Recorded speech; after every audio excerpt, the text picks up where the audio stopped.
Hello everyone, আজকে আমি লাল টুকটুকে শাড়ি পরলাম। শাড়ি এবং সাজগোজের পিছনে যেই গল্প সেটা আপনাদের সাথে আজকে শেয়ার করবে আমাদের রিজওয়ান। তো চলো শুরু করা যাক।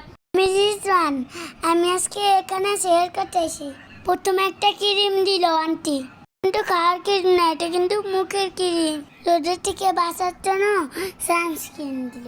দেখুন মেকআপ আর্টিস্ট আমার গলা কিভাবে ধরেছে। ধরবো না তো কি করব, যে ঘাটতেরা। এখন দিয়ে দিবে কনসিলার। রাতে তো ঘুমায় না, চোখে নিস ভূতের মতো, তাই দিয়ে ঢেকে নিলাম। ওই যে ভূত। এই যে না, দেখেন আমার কানটা কিভাবে ও ধরেছে। এবার এক এক করে বেস মেকআপটা কমপ্লিট করে নিচ্ছে। ফাউন্ডেশন দিয়ে দিল। কালো তো, তাই একটু সাদা করার চেষ্টা করতেছিলাম ইচ্ছা মতো। ফাউন্ডেশন, তারপর হইছে গিয়া ফেস পাউডার দিয়া। জীবনেও না, উল্টা মেকআপ করলে আমার আরো বেশি কালো লাগে, এমনিতেই আমি সুন্দর।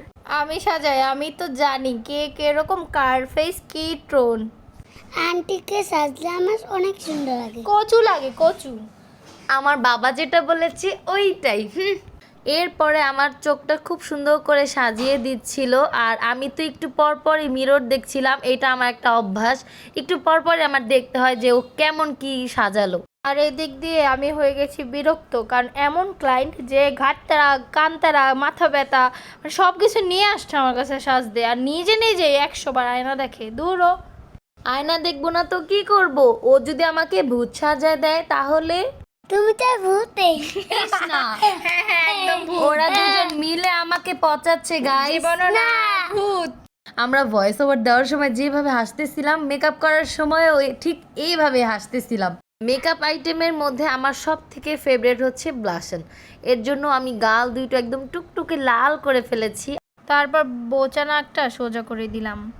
ফেজে তো কোনো উজ্জ্বলতা নাই, তাই একটু হাইলাইটার দিয়ে চিকচিক করে দিলাম। তোরে কইছে এ আমার স্কিন এমনি চকচক করে। আবার মাস্কারা দিল, আবারও মিরর দেখতেছি। ঢং করতেছিল আর কি। তারপর সেটিং স্প্রে দিয়ে ওর মুখে একদম বসায় দিয়েছি মেকআপটা। যে বাতাস করো আমাকে। মেকআপের শেষ পর্যায়ে এত হাসে, তাই ওর লিপস্টিক ওই জানি দেয়। এর জন্য এটাই বললাম যে তোরটা তুই দিয়ে নে। আর আমিও খুব সুন্দর করে আমারটা আমি দিয়ে নিলাম। এই দেখো পরি সাজানো শেষ, টাটা। আপনাদের কাছে আমাদের ভিডিওটি কেমন লাগলো অবশ্যই কিন্তু কমেন্ট করে জানাবেন। আপনারা যদি এরকম ভিডিও আরও চান সেটাও কিন্তু কমেন্ট করে জানাবেন। আজ এ পর্যন্তই, পরবর্তী কোনো ভিডিওতে দেখা হবে। ততক্ষণে আপনারা সবাই ভালো থাকবেন, সুস্থ থাকবেন। আল্লাহ হাফিজ।